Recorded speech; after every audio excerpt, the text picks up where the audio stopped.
Hello, everyone. Welcome to another sociology lecture. In this lecture, we are going to discuss labeling theory as part of symbolic interactionism. Let me share my PowerPoint and we will continue the discussion.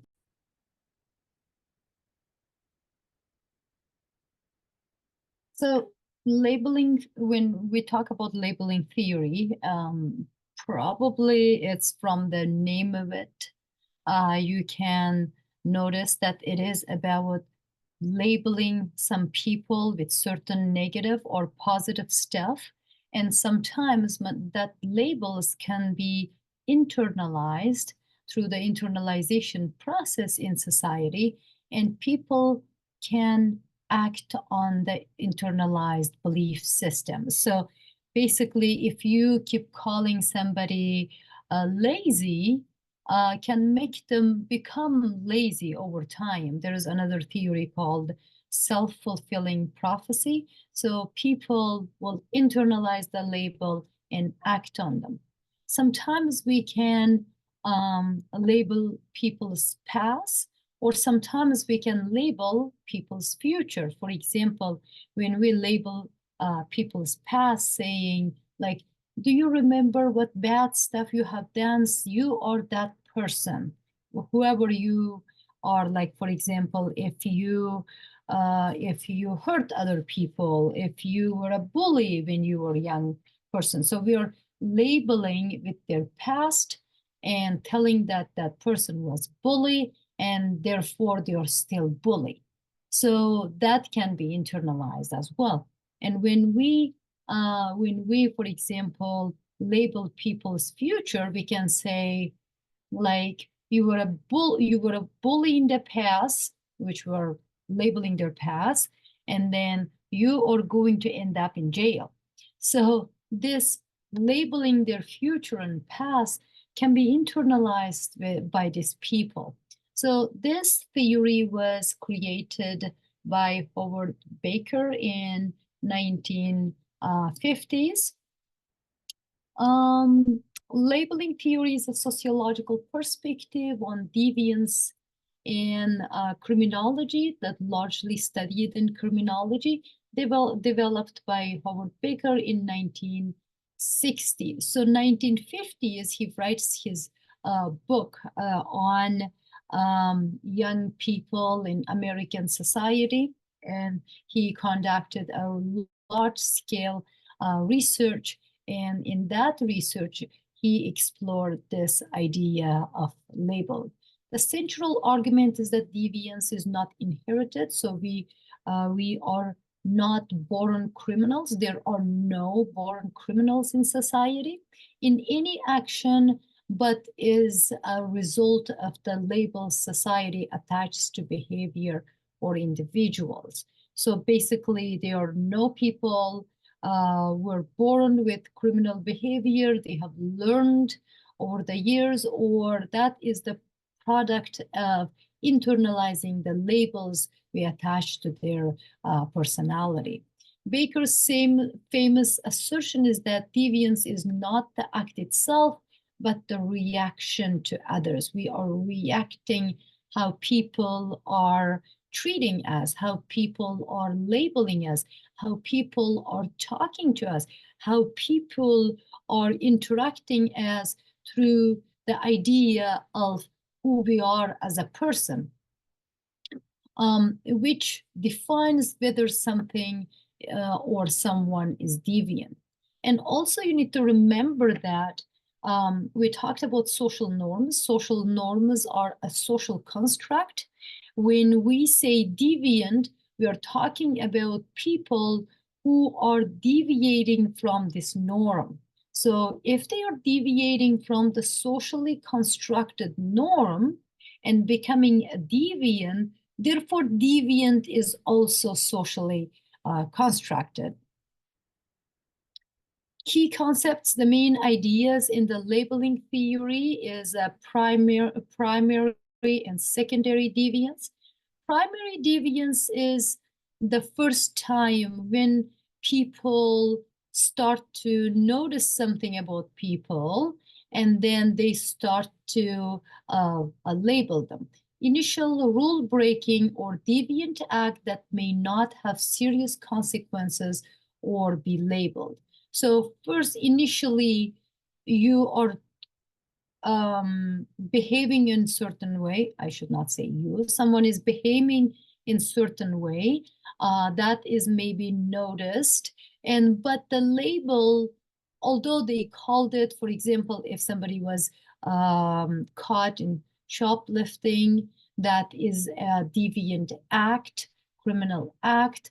But at that point, that person notices that the bad behavior, and the other people notice the bad behavior, but the label is not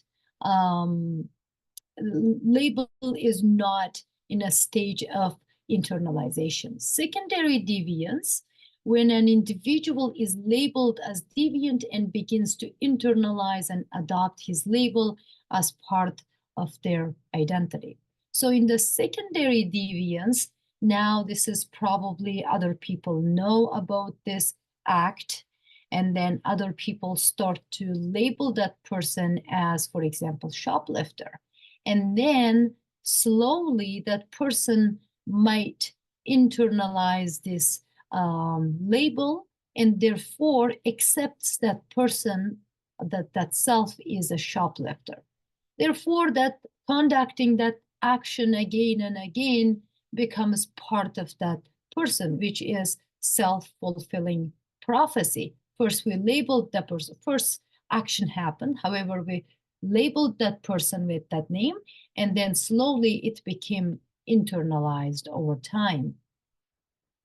Also, some of the other key concepts, master status. So we have all different kinds of statuses, right?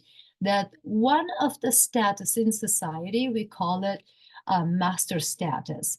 The deviant label can become a person's master status, overpowering all other aspects of their identity.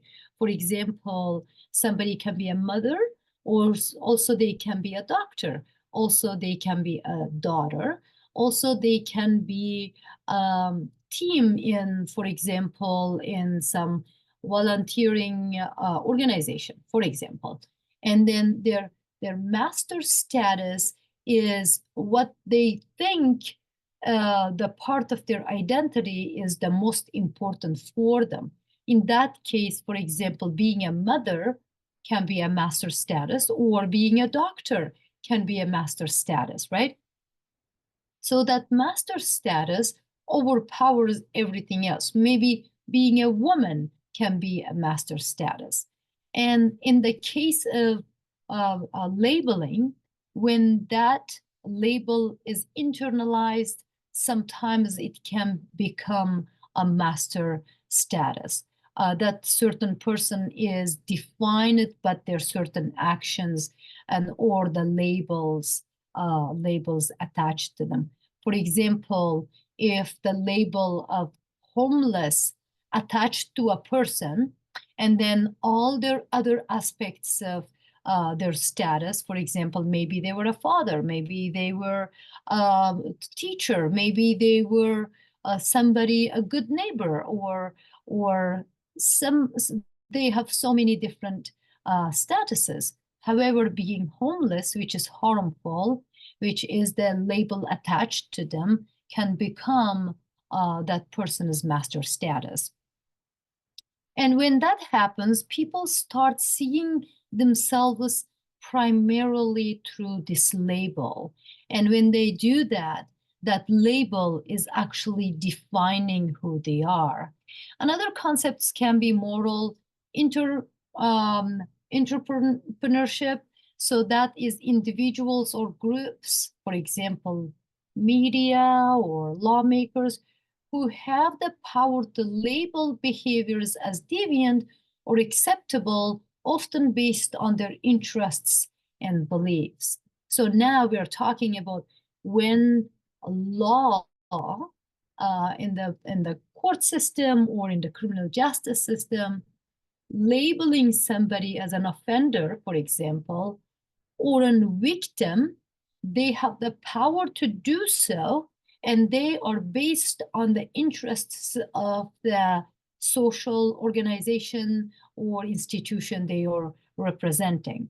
And now we talked about self-fulfilling prophecy, which is when the label is internalized, that people will become that label. Like, for example, if the label is internalized, the person can accept being homeless. The person can accept being belonging to a certain deviant group. For example, using drugs can be a part of their identity, or it can become like a shoplifter or anything. In criminology, we talk about self-fulfilling prophecy a lot. Like, it's a positive or negative, it can become part of one's identity.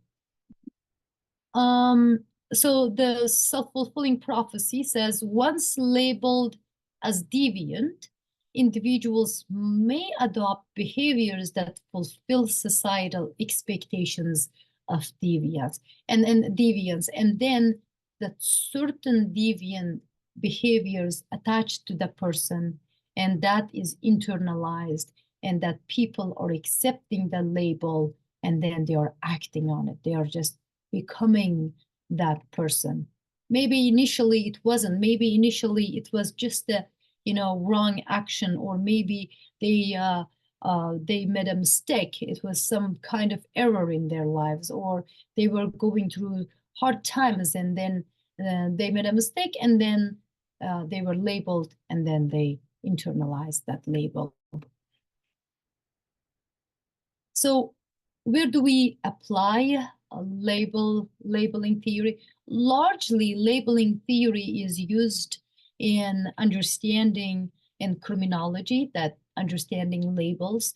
Criminal justice system, individuals labeled as criminals are more likely to continue engaging in deviant behavior due to their stigma and limited opportunities after labeling. So stigma is a stronger form of label. We sometimes talk about label and stigma interchangeably, and stigma is actually the stronger, more powerful form of labeling.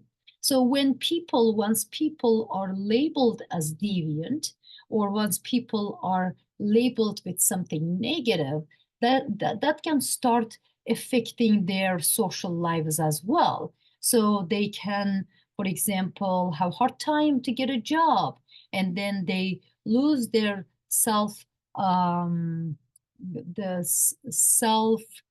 representation, how they represent themselves, or how they trust to themselves, or their confidence, right?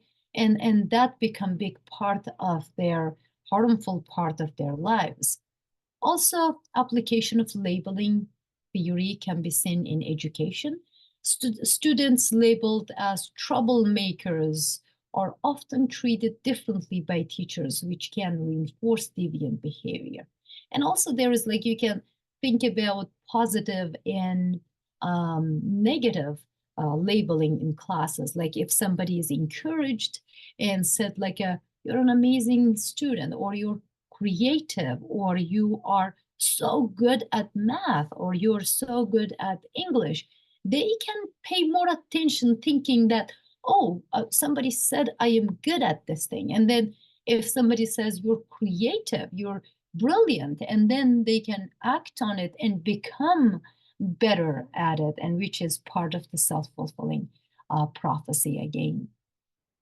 Mental illness, and there is like widespread labels, negative labels when it comes to mental illnesses. The labeling of mental illness can lead to social exclusion and self-fulfilling prophecy of behavior associated with the illness. So this is also psychological process. When we talk about internalization, we are talking about psychological processes, right? When somebody is labeled as mentally ill, then that has social consequences, and it also have psychological consequences on people. So that can also become a big part of their lives. A subculture, now how we can merge this labeling theory and seeing subcultures through labeling theory. How labeling theory explains subcultures, our next question. So what is subculture? If you remember, the subculture refers to a group of people who share distinct beliefs, values, norms, and behaviors that set them apart from the broader culture. So we talked in our last class that there's a mainstream culture and subcultures are kind of in this mainstream culture, but they stand out.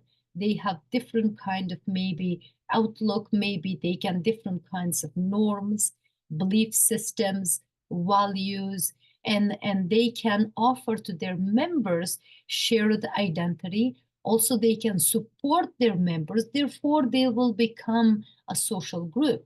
Subcultures form around shared experiences, often in opposition to dominant cultural norms, and they provide members with sense of belonging and identity.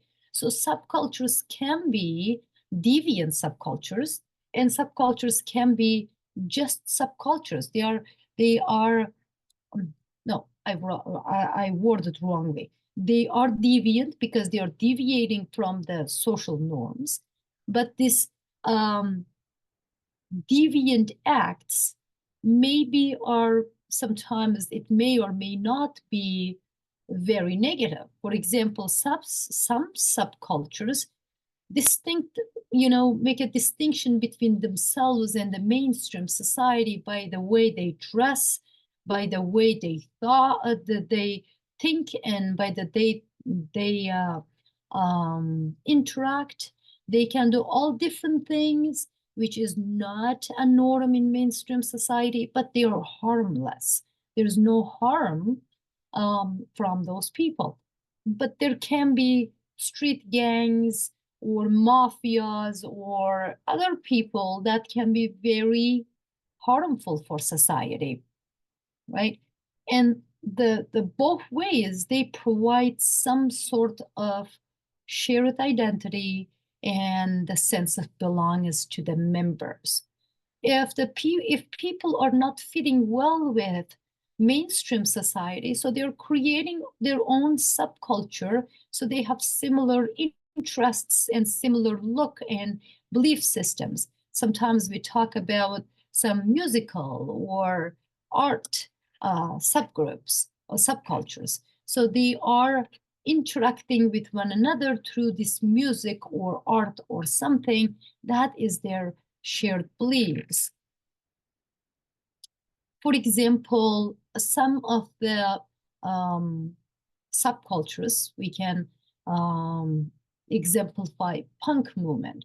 They were like anti-establishment. They had anti-establishment attitudes. They had unique fashion. They are specific. They have specific taste for music. Punks are often see themselves as resisting mainstream culture. Most of the subcultures actually they have some resistance towards the mainstream culture. And another one can be hip hop culture, originating as a form of resistance to urban poverty and racial oppression. Hip hop has developed its own language, fashion, and set of social norms. Probably you know more than I do. I am not really I don't have a deep understanding of these different kinds of a hip hop cultures. However, they have certain taste for music and certain taste for the language and clothing and the way they act and the way their belief systems shaped over time, and all of those together kind of makes them different in society, shows them different side of them. So goth cultures, they're known for their dark clothes and makeup, music preferences, and interests on themes of like a death and other stuff. The goth subculture provides sense of identity for those who feel alienated from mainstream culture. Therefore, they can join them, and then they have something shared with them. They can wear the clothing that, you know, it's dark and certain kind of fashion and all this different makeups and stuff, and then they have shared interests and belonging. So how subcultures affect identity and identity formation? Subcultures allow individuals to express identities that differ from the resist mainstream culture. Perhaps sometimes because we have social norms, our certain interests and certain expressions of identity suppressed by the mainstream society. If I, for example, color my hair green and I love that, and then people can look at me differently. Maybe somebody can throw me a banana. So like I am sanctioned by mainstream society. But if I have another 20 people who are doing the same, we can create this subculture and express ourselves, that we have a name, and people start to accept us as a subculture instead of just being, you know, punishing individual for deviating from the social norm, right? Youth subcultures, for example, may form around music, style, or political ideology, providing a space for marginalized or rebellious identities to flourish. When you have this marginalized people that they're not finding their own way in society, they might get together and form this subculture that makes them feel. Again, we keep using this the sense of belonging, shared identity, shared belief systems, and self-expression gives them power, empowers them within their subculture, and that also helps them form their identities. Subcultural capital is an idea that, just like economic capital, subcultural capital refers to the knowledge, style, and behaviors that provide status and acceptance within a subculture. There is a scholar, Bourdieu, talks about non-economic forms of capital. And he talks about the dispositions, belief systems, all the symbols we have, and knowledge of them, skills we have, which is non-economic culture, and that is actually the non-economic capital. And the subculture, if we think about what they do, their behaviors, belief systems, their taste for music, their clothing or makeup, all of them part of their identity and also part of their non-economic capital. So subcultural capital, basically the other idea or the part of the idea of non-economic capital that Bourdieu introduces. For Bourdieu, for example, he says, if you're playing a hockey, right? You are within that field, you know the rules of that field, and then you act in a certain way so you can be your best. You know the rules of that place, right? That's a field. For subcultures, their space, their culture they formed or constructed is their field. They feel good there. They know what everybody is about, and that can empower them sometimes, which is a subcultural capital. Deviant labels. So subcultures often emerge within this mainstream society, and then mainstream society labels a group as deviant or criminal or something different.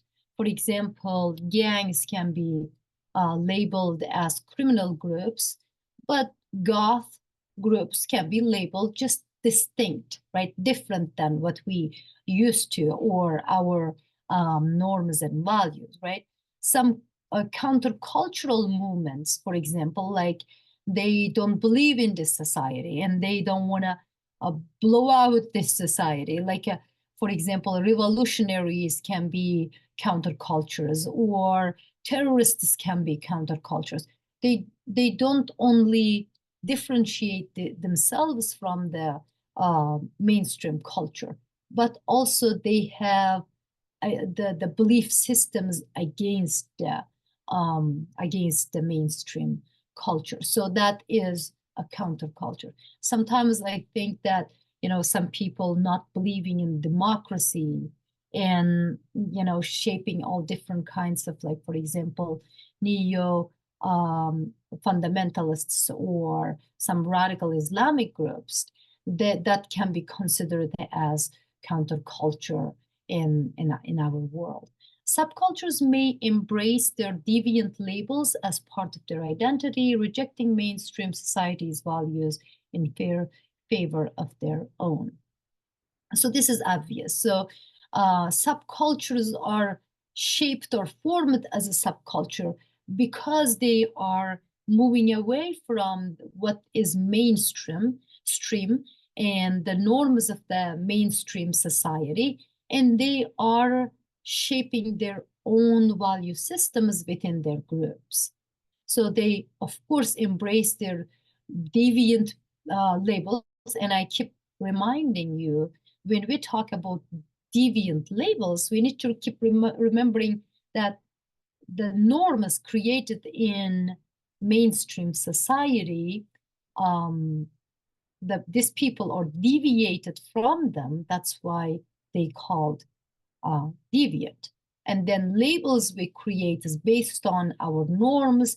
And who says this norms are norm for everybody? It's just a social construct. Therefore, the deviant labels are also social construct. For example, punk subculture might embrace an outsider identity using symbols of rebellion and rejection to create a sense of community. So there's all kinds of examples we can use that subcultures rejects the mainstream society and then embraces their own subculture.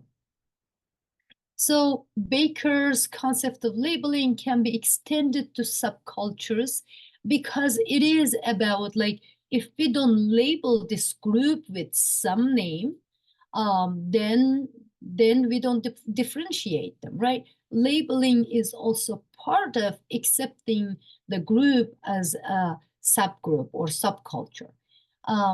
He says that labeling often pushes individuals to form or join groups where their behavior is accepted or normalized. For example, I study Islam as a religion, and there are all different kinds of groups formed within Islam, and then they are very proud of the belief systems they have. But the mainstream society at the same time label them as whatever they feel like. For example, there are different names for different groups, and then that is the creation, probably like given names by the members of their subgroups, or labels given to them through mainstream society. Deviance, as Baker suggests, is relative to mainstream society. So as we said, norms, we socially construct norms, and we socially construct deviance. What mainstream society sees as deviant, the subculture may see as normal or even ideal behavior. So for mainstream society, the subcultures are deviant groups. At the same time, because norms are different in this subcultures, they can look at mainstream society as deviants, that they are the ones who are deviant away from the norms created in their subcultures. Usually we don't do that because we kind of like have a power of like the large society, and then there is a small subgroups of these individuals or subcultures that usually we look at them as deviant because we have more power, right? But if in theoretically we can look at both sides, they are being deviant to one another. And there is like, I provided some understanding, I wanted to provide some understanding, the characteristics between subcultures and countercultures. So subcultures feel no need for foundations or justifications, having abandoned universal claims, made no attempt to solve the big problem or nation-sized societies and cultures, affirmed and enhanced the diversity of interests, values, purposes, and needs, provided strong social bond within human-scale subcultures or like-minded people, were refugees from social conflict because subcultures had no reason to oppose each other. So this subculture is created that's different from the mainstream culture, but they are similar to one another. So although they have a conflict with the mainstream society, they don't have conflict with one another. So there's the shared identity, just keeps them together and gives them sense of belonging. On the other hand, countercultures are different. They are failed to find new foundations for their universal systems, and so were revealed as idealistically impractical when we talk about terrorists, for example, or that kind of groups that they are failed to find some foundation in the universal system. But subcultures are not. They still fit in the universal system. And the countercultures are failed to address the differences in people's interests, values, purposes, and needs, failed to provide strong social bond. Only membership in a nation sides, countercultures fail to transcend their oppositional attitudes. So this is not very, very important, but there is a clear distinction between subcultures and countercultures, although subcultures can be deviant or criminal.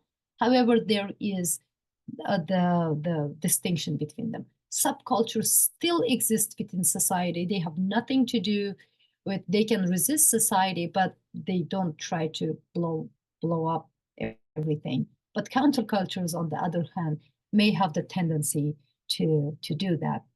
In conclusion, both labeling theory and subcultural identity highlight how societal reactions and the process of labeling can influence individual behavior and identity formation. So on one hand, the labeling is creating identity, right? And then based on that identity, the people, similar people, coming together and creating these subcultures. So in some sense, labeling theory is kind of give us ideas, clues about the processes of being labeled in society, and then this label becoming the group identity and forming subculture. While labeling can marginalize individuals by creating deviant identities, subcultures can serve as a protective environment where labeled individuals find community and belonging.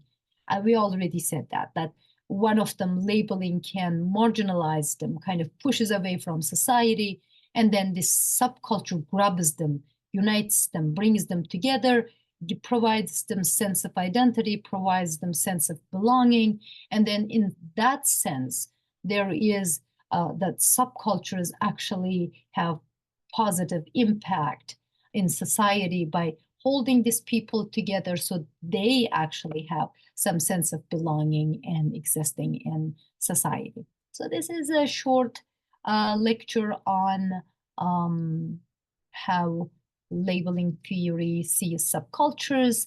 And if you have any questions, please bring to our discussion group and I'll be very happy to interact with you there. Thank you. Have a great day.